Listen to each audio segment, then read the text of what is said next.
պահանջը։ Բարև ձեզ, ես այդ Շենգավիթի բնակիչ եմ։ Հա։ Ու մենք այս երկար ժամանակ ունենք այս ջրի խնդիրը։ Ամեն տարի չգիտեմ ինչ որ պատճառաբանություններ են բերում, որ ջուրը պակաս է, ձեզ արտեզյան ջուր են տալիս, միացնում են, քանի որ ջուր չկա։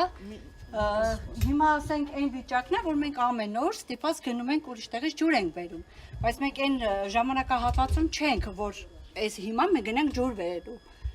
Ինձ թվում է 21-րդ դարում ամեն ավելի ուրիշ է։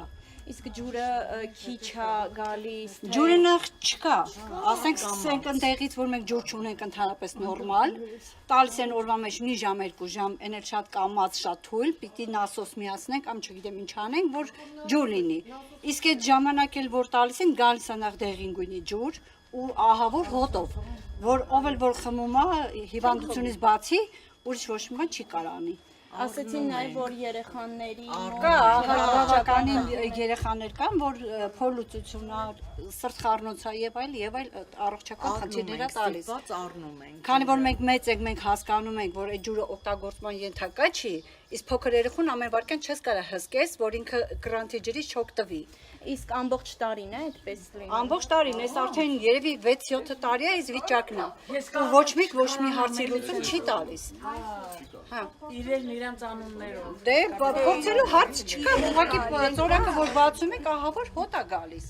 Խմելու ենթակա չի։ Դուք էլ եք գնում ուրիշ տեղից բերում ջուրը խմելու։ Ամեն գնում ենք, պուլպուլակից են գնում, ջուրը բերում ենք։ Այսինքն կեղտոտ ջուր, հա։ Կեղտոտ հիմա այս ձև է, բայց խմել չի լինում։ Փորձեք համ հոտը, համ էլ համը։ Ճաշել որոփում են, չէ՞, փրկրակալում է, ոնց որ թունավորված։ Իսկ դիմել եք վիոլա ջուր կամ Զանգել ենք, այդը ներկայացրել ենք, բողոքել ենք։ Անցած տարի նոր նույն վիճակն էր, մեզ ասացին մինչև օգոստոսի վերջ այս վիճակն է լինելու, քանի որ ջուրը քիչ է, պակասում է, ձեզ դրա հետ միասին տալիս են արտեզյան ջուր, բայց դա տենց չի։ Ինքը ոնց որ ավելի շատ ճահիճի ջուր են տալիս մեզ, քան գառնու արտեզյանի հետ։ Այո, այո։